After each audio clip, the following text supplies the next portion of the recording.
Гвардиялықтардағы жауынгер Нұрлыбеков Нұрдәулет. Осыдан 7 ай бұрын Теңіз жаяу әскери бригадасына отан алдындағы борышын өтеуге келдім. Бүгінгі таңда нөмірі 61 учаскеде сарбаздар болып, ата заңымыз конституциясын өзгеруіне және толықтыруына өз дауысымызды беріп жатырмыз.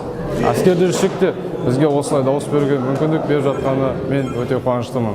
Болашақта Қазақстан Республикасының еліміздің өркендеуіне және көркеюіне және де дамыған елдердің қатарына қосылуына мен сенемін.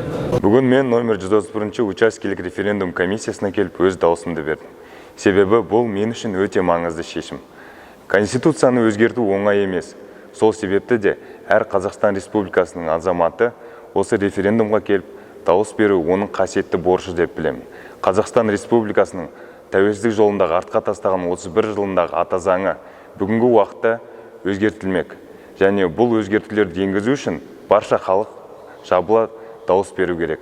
Бұл референдум еліміздің алдағы уақытта қалай дамитынын, ел өркениетінің қандай болатын және біздің болашақ ұрпақтарымыздың қандай өмір сүретінін айқындап бермек.